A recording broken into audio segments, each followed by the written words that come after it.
You know, one thing we have to realize is times will change. Change is constant. So that's guaranteed. People aren't changing. So if you look at the economic times we're living in right now compared to 50 years ago, 50 years before that, 50 years before that, go back every 50 years, the one thing you'll realize is that there was always a state of economic increase, if that makes sense. The problem was, while the economy was increasing because of new infrastructure, new buildings, new streets, new bridges, bettering your neighborhoods, making your neighborhoods look better, people refuse to change. That's the main problem that we're having. I'm included in this, by the way. You know, this is why I've come to this realization that I'm not exempt from what I'm saying. Like, I'm part of the problem. So this is what helped me. Me taking accountability is what's making me recognize what the real problem is. The problem isn't the economy. The problem is people aren't willing to better themselves economically. They're not. It's almost as if people wish we were still in horse and carriage days. Okay, let's say we were back in horse and carriage days. There was still a large group of people back then who couldn't afford what the economic state was during the horse and carriage days. There was people struggling to make $30 a month. $30. So you gotta think about that. You have to, like, people, we have to think about this. So once you acknowledge that, you realize that it's not, the economy is not the problem. People are the problem. The people who don't want to change, which is a majority of us, who are comfortable, complacent, are who the problem. I mean, what else is there to be said? Right?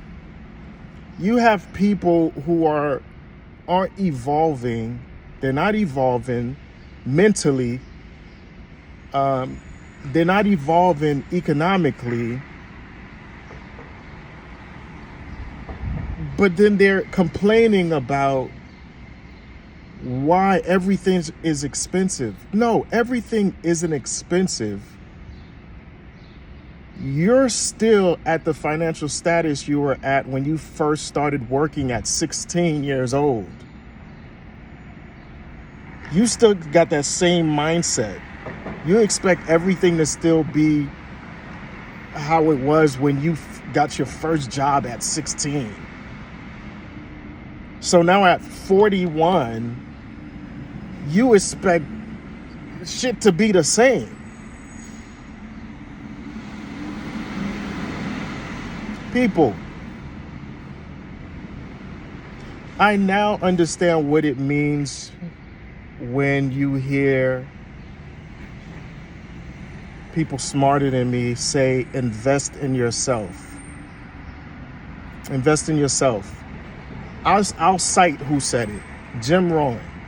Rowan. Like, this man is brilliant. Okay?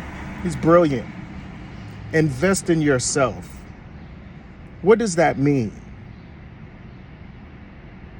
I'm not talking about entrepreneurship. I'm not talking about investing into stocks. I'm not talking about purchasing assets, which all of those are important components, but they mean nothing if you're not investing into yourself, meaning education, okay? Education.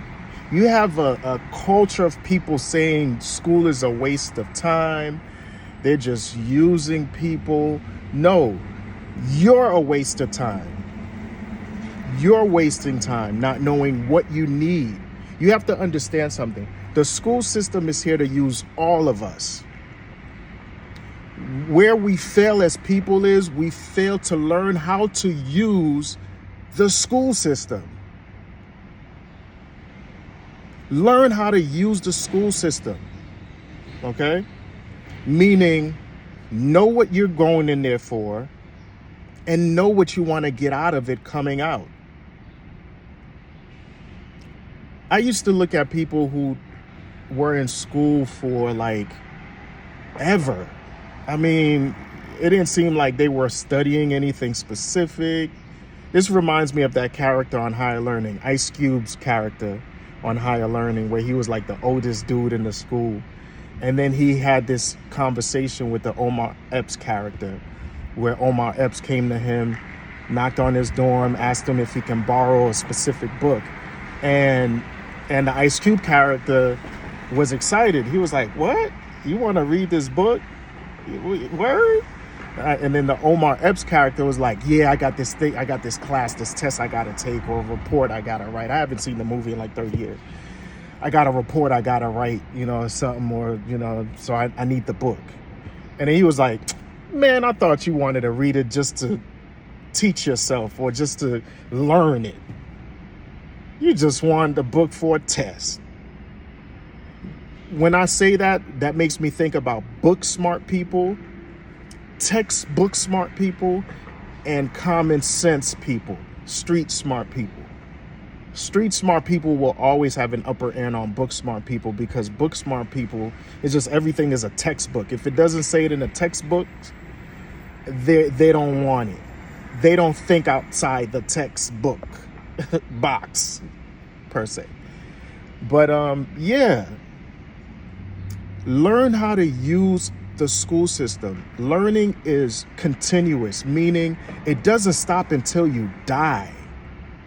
Learning doesn't stop until you die. You even have medical doctors, surgeons who continue learning.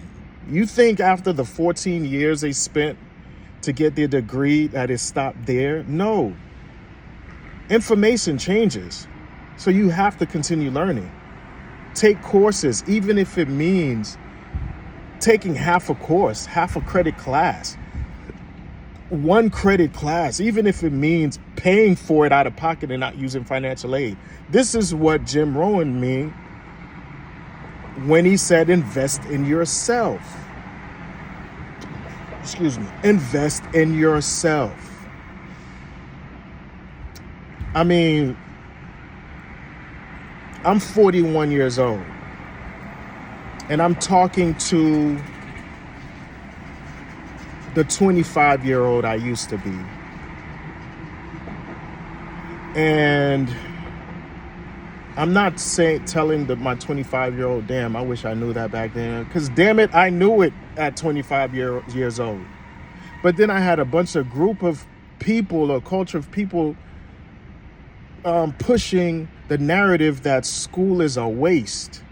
Then you have smart people, educated people saying the same thing. But then at my age now, and after listening to a lot of Jim Rohn's lectures, I now understand what it means to when people say invest in yourself. It doesn't mean quit your day job to go open that business, because you should keep your day job while you're working on your business. That's another thing that I realized, don't quit your day. Whoever wants to go into business, listen, you're going to be putting 16, 24 hours into your business anyway. In the beginning, meaning first few years, just put 8 hours into your business and then the other 8 hours into your day job. So you're still going to be putting 16 to 24 hours. If you got to work overtime, just remember your day job is what's going to be funding your business, because your business ain't going to make shit the first few years. You're going to be putting more money into it than it's going to be putting money into you. So don't quit your day job. That's the worst thing I did. Quitting my day job and then putting 16 to 20 something hours into my business. Just sitting there. I wasn't just sitting there, but coming up with creative ways to make the business, to get the business out there, promoted, stuff like that. But you know what I mean. I could have still been going to work. I'm putting 16 hours, barely making any money.